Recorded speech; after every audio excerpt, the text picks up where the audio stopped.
Good morning, everybody. Today we're going to go over our lesson on how to create a slab-built body for a coffee mug. So if you remember what we talked about yesterday, we discussed vocabulary terms that you'll be using today, such as scoring, slipping, wedging, and rolling.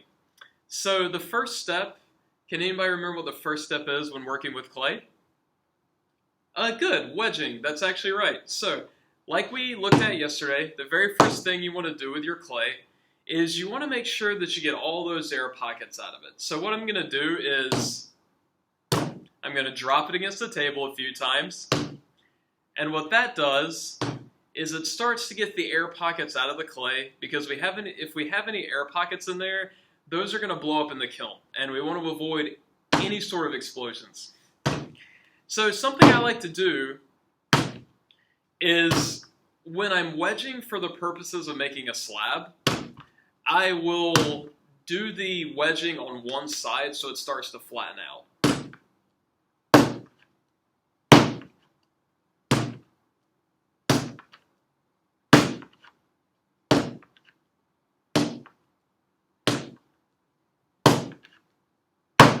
Alright, so there we go. See how we're starting to get a flatter surface to work with? That's going to be way easier for us to roll. So the next step in the process is, can anybody guess, or does anyone know offhand? Rolling. Yeah, that's right. So you take a rolling pin, just like how your parents, your grandma, your uncle, someone in your life may have shown you how to roll like biscuits or roll dough. It's the same exact thing with clay. So what you'll notice I'm doing, you never want to just take the rolling pin and slide all the way across the clay in the beginning. What we're trying to do is we're trying to make a slab that is even on all sides. In order to do that, you're going to rotate the slab back and forth, and you're going to start rolling on the areas of the clay that are a little bit thicker than the other areas. Because what we're doing is we're taking thicker parts of the clay and we're pressing it further along so it's flat. And we're going to roll this slab until it's about 1/4 of an inch thick. And I'm rotating it just to make sure everything is the same thickness on all sides. You wouldn't want to be working with a coffee mug and you've got one side that's way thicker than the other. So this is a pretty good slab so far. Now I'm just going to look over and I'm going to make sure that there are no thick areas still hiding out. Alright, nice. So you hold it up like a big piece of pizza, and I see that, so check out the sides. See how it's thin there? That's about 1/4 of an inch. Now, when you're rolling, I'm going to keep doing it a little bit for fun.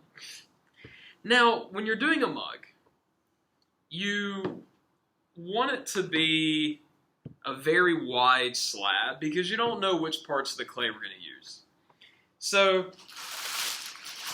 when you take a look at this, not all of this is completely straight, right? See this little part, how there's a chunk missing?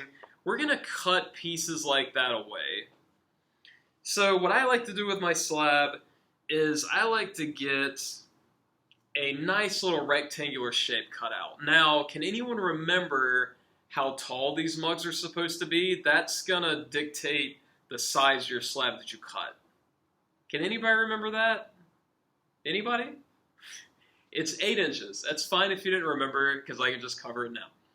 So you're making it about 8 inches. So you guys would use a ruler. I know that the distance between my pinky and my thumb is about 8 inches, so I'm going to go ahead and measure it like that. And I'm going to use this tool. Can anyone remember what this tool is? It's a needle tool, right? So with your needle tool, you're going to go in and you're going to draw a rectangle down your clay slab. And the reason we're doing that is to make sure that the entire slab is going to line up nicely with each other. If you have kind of chunky, rough pieces on the edges, when you go to connect one corner of the slab to the other, you're going to have these jagged kind of tops. And since this is going to be a coffee mug, we want to make sure that you have a smooth, nice lip to drink out of. So I'm going to take this slab and I'm going to set it aside. So this is going to be our wall, right? Now, this part here, I'm going to take it and I'm actually going to re-wedge this.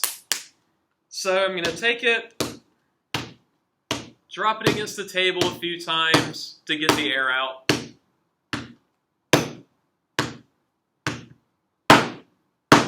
So now that I've gotten the air out, I'm going to flatten it just like this piece. Can anybody guess? I've got my wall. So can anybody guess what this is going to be?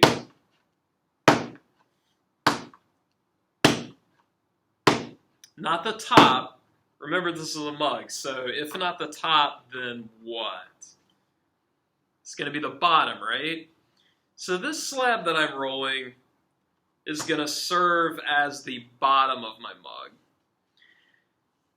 Because remember, for this step of the process and what you folks will be doing after I'm done, is we're creating a nice body for a mug that we're then going to use to add our sketch designs on. Alright, so I have my second slab for the base. Now, some of you may be wondering why I've got this bottle and what I've got this cup for. So this has my water in it. Can any of you remember why I might have water at my table with all of my clay materials? It's for what? Slipping and what? Scoring and slipping, right? So if you all remember, scoring and slipping is the process of roughening up the surface of the clay and then putting water down to attach it together. So I'm taking my bottle here and I've got it wrapped up in paper so the clay won't stick to it. I'm using my bottom as a model. As a model for what I'm going to cut the base out of. So I'm using my needle tool again. And I've got this little slab of clay that's about 1/4 of an inch thick, just like this slab. So I'm going to set my clay scraps aside. And I'm going to take my big slab and I'm going to check and make sure that it's long enough. And it turns out that it is. So I have my piece of clay wrapped all the way around. Actually, oops. So if you look, you'll see there's a little opening here. That's fine. So if you're working with your clay and you discover that your slab wasn't quite long enough, it's no big deal because you have these scraps of clay left over that you can just use to score and slip on. So just like the rest, I'm going to slice off these nasty bits here so we have a nice and smooth rectangle piece. Now, you all may remember from our discussion yesterday, if I'm going to take multiple pieces of clay and attach them together, what am I going to have to do? That's right, score and slip. So you're going to take your needle tool and you're just going to roughen up the edges of your clay that you're going to connect. So I'm going to roughen up this edge here, roughen up this edge, because I know both edges are going to connect to something. And it doesn't really matter how you do this. You just want to make some lines that are fairly close together. You don't want them to be far enough apart. So you can also take your needle tool and you kind of tap the side.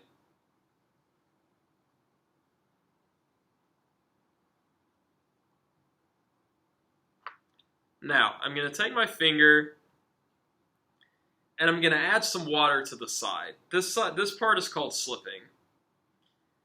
So the reason this is called slipping is because the more you work with your water cup with clay, the more clay particles you're going to get into the water. And when you have a mixture of water plus clay, that's called slip. So that's why it's called slipping and scoring and not called like gluing or something. So in order to slip and score successfully and make sure nothing comes apart, is you want to connect the pieces and then use your fingers to smooth that out. See how you can barely see the line where it connects? You want to get it really attached to each other. So you're going to press the sides and you're going to mush the edges together. So now I have an additional rectangle that I can now use to bridge the gap and close this hole, right? See that? So the next part, you're going to do the same exact thing. You're going to quickly score this part, and you're going to score this part.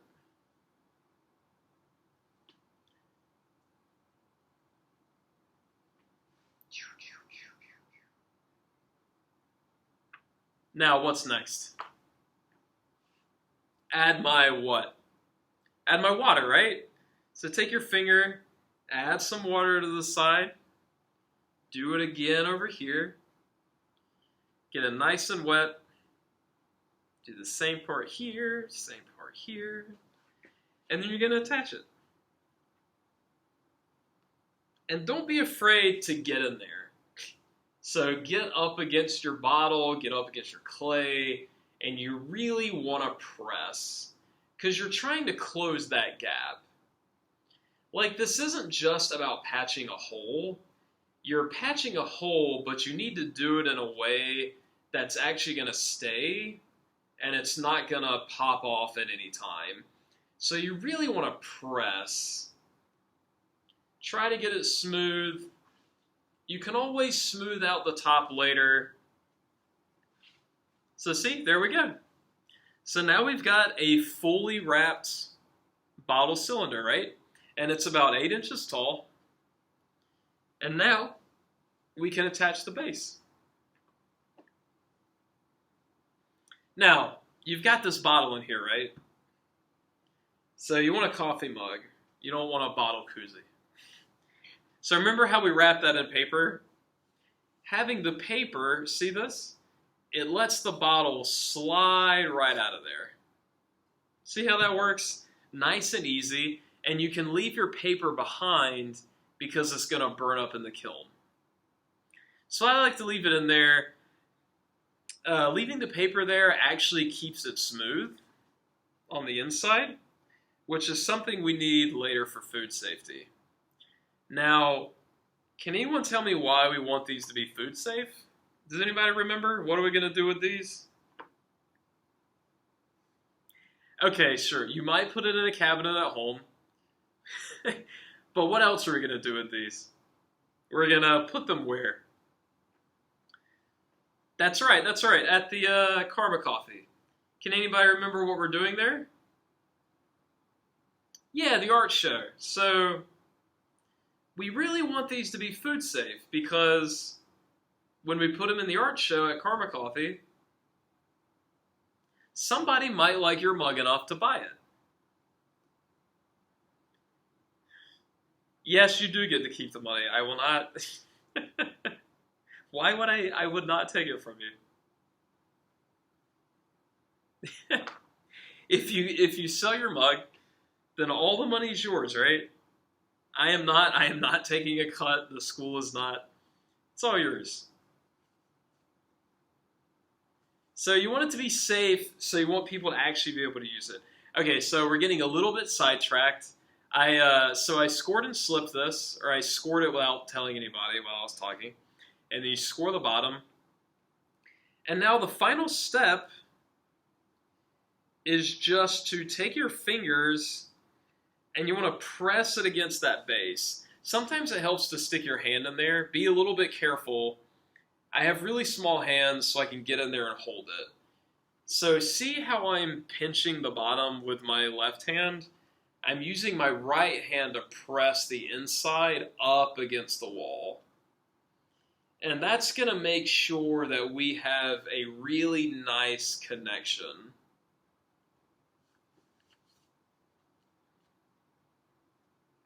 Now, something I like to do is I like to flip it over. Be careful if you do this part because you don't want to mush the top. So I'm going to use my hands and smooth this out so I get a nice bottom. Because if it were me, I would want my mug to be as smooth as possible. It's what? It's really tall? It is really tall. So 8 inches, this clay in the kiln, this clay shrinks. So when it comes out of the kiln, you're going to lose about 2 inches off of this, right? So if we take 2 inches off of this, that's about as tall as your mug's going to be. And that's a pretty nice, fully functional coffee mug.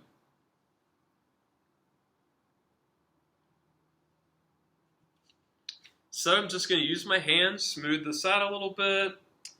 I can actually take some off the top because I'm noticing it's a little bit uneven up here. That is no big deal at all. You can just take your needle tool, kind of draw it out, and then you can just go around the edge and slice that off.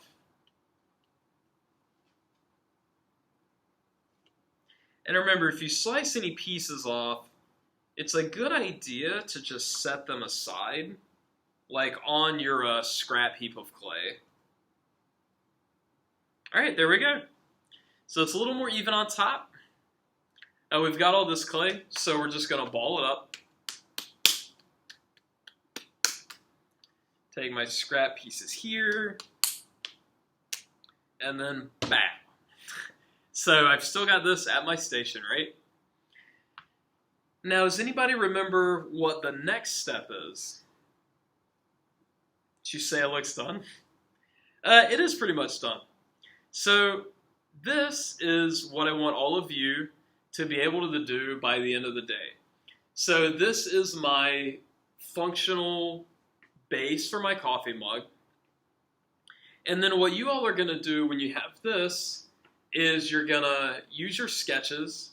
So remember, we want to come up with that original idea that's fully yours to add onto your mug to be your original idea that we show people at a Karma Coffee. So once you have this base, nice and even, the inside smooth, we don't have to worry about any kind of scratches or cracks making it not food safe after the kiln fire. When you get this really strong base, then I want you to call me over. I'll take a look at it with you. And then once we decide that it's even enough and it's good enough, that's when you can go ahead and start doing your sketch. And the sketch is where you get to decide what you're going to add to the coffee mug to express yourself and make it your own unique idea. So, for example, I could draw a monster face on this. I could use clay. I could give it legs. I could give it arms. Give it a bear face. Now, all of a sudden, it's a grizzly bear mug. I could also take a needle tool and I could cut this top here, take this off, give it another base, and then all of a sudden I have 2 coffee mugs that go together and they would fit on top of each other like a jar.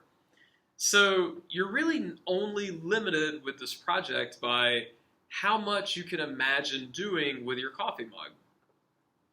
So I'm excited to see what you guys come up with. Before you pack up at the end of the day and get your sketches done, you want to take your clay ball, stick it back into your clay bag. You want to take your tools, put it back in the toolbox over there, and then you're going to want to cover your project for the next day with your plastic bag, and after that, you're all set. So does anyone have any questions about this? Is everybody good to go? Are you guys all excited and ready to get to the guided practice? All right, guys, sounds good. Let's get going with this. So I'm going to come over here, and yeah, so get your clay, you guys over there, start working over there. Yeah, nice job, Scott. Yours is looking good. Thanks, guys. I can't wait to see what everybody does.